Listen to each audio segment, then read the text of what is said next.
Oi, amorzinhos, tudo bem? Como estamos? Passaram bem a semana? Vamos então continuar nos nossos estudos. Isso faz muito bem para nós, né? Quanto mais a gente estuda, mais abre a nossa mente, a gente se esclarece e a gente se sente útil e a gente se sente sempre compensada e grata ao Pai, né? Sempre por essa oportunidade. Então vamos agora para o capítulo 10.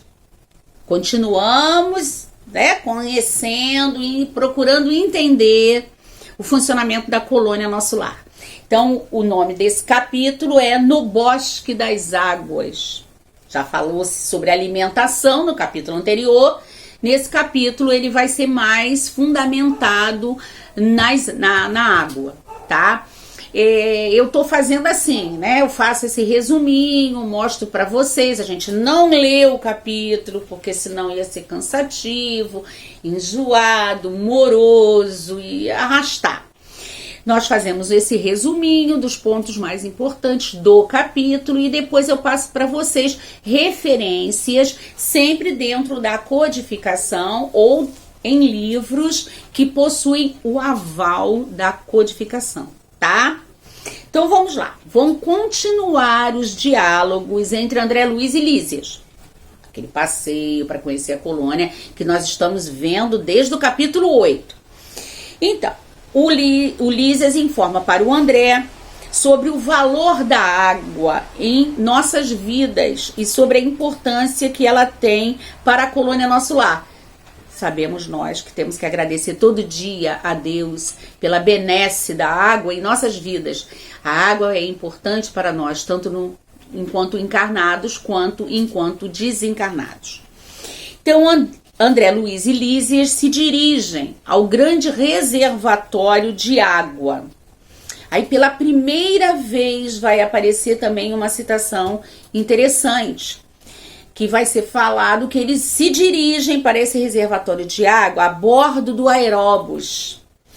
Um carro comprido, suspenso a 5 metros do solo, que se desloca em alta velocidade.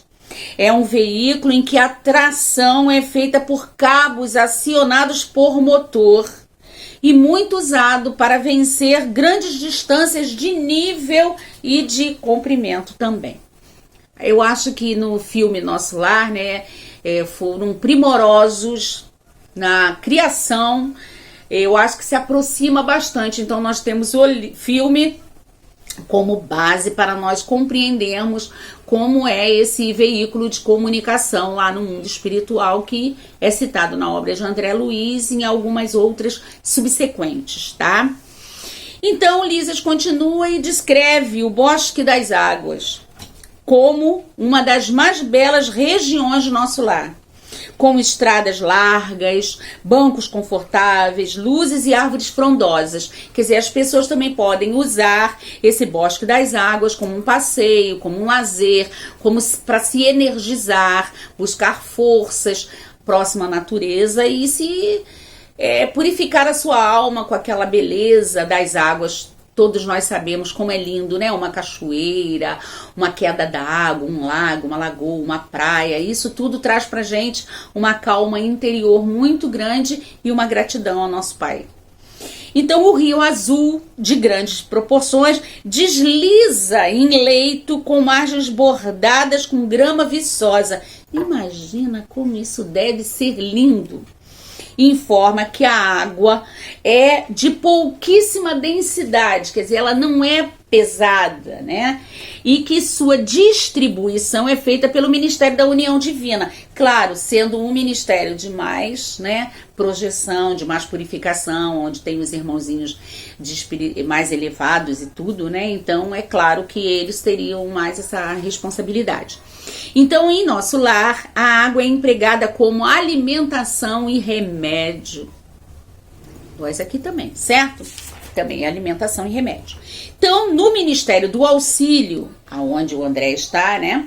A água é manipulada para receber princípios suscetíveis de serem capturadas na luz do sol e no magnetismo espiritual. Quer dizer, os irmãozinhos da união divina, eles magnetizam a água, eles manipulam as propriedades da água para elas captarem a luz do sol e captarem o magnetismo para serem usados por toda a colônia como remédio e como alimentação.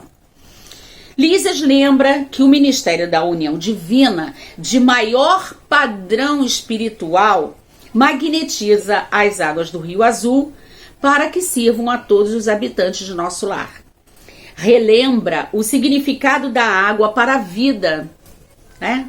E diz que o mar promove o equilíbrio do planeta e que a água constitui grande parte do corpo físico. Nós já estudamos isso tudo, né, nos bancos escolares, né, o quanto a água faz parte, né, do interior do nosso organismo. A primeiro sinal de vida, a primeira vida surgiu na água. A criancinha, né, o feto, ele repousa no líquido amniótico, quer dizer, entre aspas, né, um tipo de líquido, né? E fala da chuva, olha, nas plantações, todas as benesses que a chuva nos traz. Muitas vezes, quando ela é violenta e tudo, ela traz realmente problemas, mas a maioria das vezes tem a mão do homem aí que propicia esse desequilíbrio da natureza. Então, a chuva nas cidades se organiza em função dos rios. Um dia, o Lísias passa isso para o André. Um dia os humanos compreenderão que a água absorve em cada lar as características mentais de seus moradores. Tenho até um livro que é de um japonês, não sei se vocês já viram, eu não estou me lembrando, que ele conseguiu fotografar os cristais da água. Quando a pessoa acabou de fazer uma oração e aí a água está cristalizada, bonita, brilhosa. Se a pessoa pensou no mal, aquela água vai estar turbulenta, vai estar turva. Então a água absorve as propriedades mentais, as emanações mentais, a vibração mental dos integrantes da casa. E vemos a água, né, no culto do Evangelho no lar, o copinho de água, a água é magnetizada, fluidificada, todos nós sabemos. Né, na sala de cura lá da minha casa, nós já vimos isso, né, o remedinho na água, de tons diferentes, sendo dado a cada paciente, como se fossem cristalzinhos brilhosos. É grosseiro eu falar isso, mas é como se fosse uma purpurina, aquilo brilhosinho no fundo da água. Então sabemos que a água é uma aliada para nós, na nossa restabelecimento emocional, né, psíquico e orgânico também, tá? Então a gente tem que ter sempre cuidado com o que pensa, com o que fala, com o clima que a gente traz para o nosso lar, porque vai se refletir, né? E eu também penso assim, eu pelo menos particularmente gosto muito de fazer isso. Às vezes você tá meio tristonho, meio desequilibrado, amargurado, você vai, toma um banho assim, deixa a água cair assim, parece que ela limpa, né? Então que a gente possa transformar o uso da água numa bênção para nós, através da nossa gratidão ao Pai, tá? Então, o que eu trago aqui como referência para nós? Eu trago a Gênese, né? Esse capítulozinho aqui, né? É um livrinho que precisa ser estudado sempre com muita atenção, tá? O capítulo 14, que vai falar sobre os fluidos. A água vai captar esses fluidos. Então, no tópico 2, ele vai dizer sobre o fluido cósmico universal, né? Esse fluido onde todos nós estamos mergulhados. É a matéria elementar primitiva, com modificações e transformações, constituem a inumerável variedade dos corpos da natureza. Seja que corpo for da natureza, ele estará sempre mergulhado no fluido cósmico universal, como se estivéssemos mergulhado num imenso aquário, tá? E vai também ser dito nesse mesmo tópico 2 aí, que ele o fluido cósmico universal, é o princípio elementar do universo. É ele que vai dar origem a tudo e assume dois estados distintos. Primeiro, o estado de materialização ou de ponderabilidade, quer dizer, isso aqui é ponderável, ó, né? A gente tá vendo, tá segurando, tem consistência, posso tirar medida, posso ver tudinho assim. Então, isso aqui seria o da materialização ou de ponderabilidade do mundo visível. São os fenômenos materiais. E o da eterização ou imponderabilidade. Aqui do lado a gente tem fluidos, aqui a gente pode ter coisas assim que não são visíveis ao olho nu, certo? Então, essa eterização ou imponderabilidade é característica do mundo invisível e são os fenômenos espirituais ou psíquicos. E o ponto intermédio desses dois estados distintos é a transformação do fluido em matéria tangível. Então, a matéria tangível, ela pode se transformar em fluido, certo? Através desse repasse etéreo aí existente, essa troca fluídica entre esses dois elementos, tá? E nós temos também aqui no capítulo 2 do Livro dos Espíritos, dos elementos gerais do universo, nós temos uma parte que vai falar sobre espírito e matéria. Aí vai perguntar, na pergunta 22, define-se geralmente a matéria como sendo que tem extensão, o que é capaz de nos impressionar os sentidos, o que é impenetrável. São exatas essas definições do vosso ponto de vista, né? Elas o são, isso é a resposta. Porque não falais senão do que conheceis. A gente não pode falar sobre aquilo que a gente desconhece, né? Por isso que a gente tem que estudar para aprender. Mas a matéria existe em estados que ignorais. Existem estados da matéria que a gente ainda não tem, né, conhecimento, inteligência para perceber. Pode ser, por exemplo, tão etérea e sutil que nenhuma impressão vos causa os sentidos. Contudo, é sempre matéria. Então, a gente pode até falar sobre o perispírito, né? O perispírito, ele é matéria. Quinta insensciada, mas é matéria. Mas ele é tão etéreo e sutil que ele não causa impressão aos nossos sentidos, mas ele é matéria, tá? E temos também a pergunta 27, há entre dois elementos gerais do universo, a matéria e o espírito, né? O Kardec pergunta aos espíritos, há então dois elementos, a matéria e o espírito? Os irmãozinhos respondem, sim, e acima de tudo Deus, o Criador e Pai de todas as coisas. Então o mundo é formado de quê? Deus, Espírito e Matéria, que constituem o princípio de tudo que existe, constituem a Trindade universal. Continuando, nós temos na pergunta 29, a ponderabilidade é um atributo essencial da matéria, quer dizer, poder segurar, essa ponderabilidade é atributo apenas da matéria como a gente entende. Como eu entendo essa matéria aqui, isso é ponderável para mim. Mas existe uma matéria que eu não percebo, que eu não compreendo ainda. Mas ele também pode ser tocável, ponderável. Então, não porém da matéria considerada como fluido universal. A matéria etérea e sutil que constitui esse fluido vos é imponderável. Imponderável para nós. Nem por isso, entretanto, deixa de ser o princípio da vossa matéria pesada.